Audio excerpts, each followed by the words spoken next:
Binigyang linaw ni Agriculture Secretary Francisco Chu Laurel Jr. na wala siyang pinaburang mambabatas sa alokasyon ng imported na isda. Ito ay matapos niyang isiwalat na si Ako Bicol Representative Zaldico ang umano'y nasa likod ng paghingi ng malaking alokasyon para sa mga ilang fishing firms. Si Sheena Torno magbabalita. Sa budget deliberation ng Kamara nitong Lunes sa Department of Agriculture, tinanong ni Bicol Saro Representative Terry Ridon si DA Secretary Francisco Chu Laurel Jr. kung sino-sino ang mga top importer ng galunggong sa bansa noong 2024. Ayon kay Laurel, nangungunang top importer ng isda ang kumpanyang Trans-Pacific Journey Fishing Corporation o TPJ na pagmamay-ari ng pamilya ni Navotas Lone District Representative Toby Chanco. Gayunman, ipiniliwanag niya na ang nasabing kumpanya ay isa sa mga kumpanyang pinakamalaking nanghuhuli ng isda at matagal nang nasa industriya. Kaya't karapat-dapat anya na maging isa ito sa mga pangunahing importer.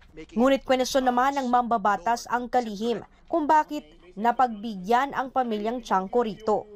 Do you not find any conflict of interest, Mr. Secretary, that the Chancos are importing the largest fishing agalunggong for this round? Well, I'm stating it for the record because Congressman Chanco is actually a member of the Aquaculture and Fisheries Committee in the last Congress.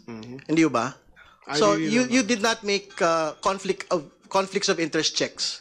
Sagot naman ni Laurel. Sa akin, I've been working in the industry for so long. Yung kumpanya nila is, their family has been in fishing for more than 60 years. So, it is performance-based, Mr. Chair. So, technically, kung sino pinakamaraming niland, recorded ng PFDA yan, nagbabawal ng buwis yan, so they should get the biggest allocation.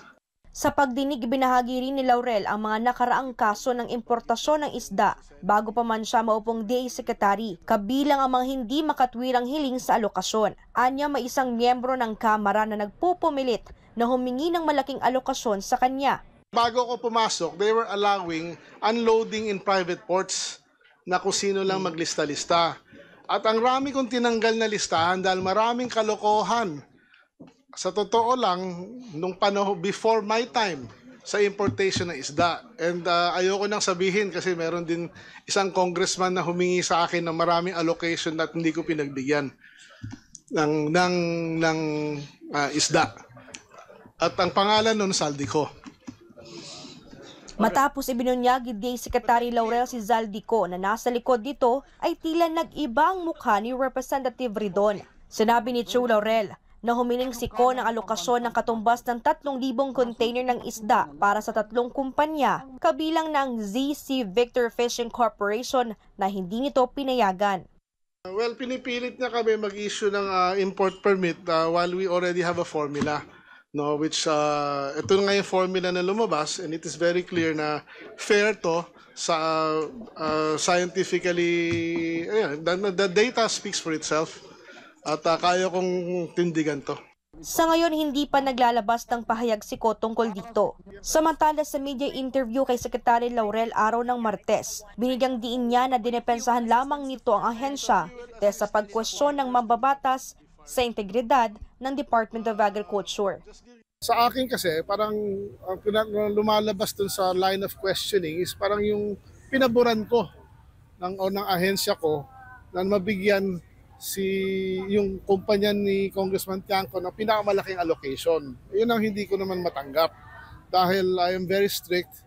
Our decisions are data-driven with the formula na fair sa lahat. Even the industry nga, wala naman nagre-reklamo eh. Saan nandun ako nang galing, di ba? Kung meron magre-reklamo, sa akin sila magre-reklamo. So I believe our system is fair, just, and nasa tama. At walang pabor-pabor yun. Para sa Diyos at sa Pilipinas kung mahal, ito si Sheena Torno, SMNI News.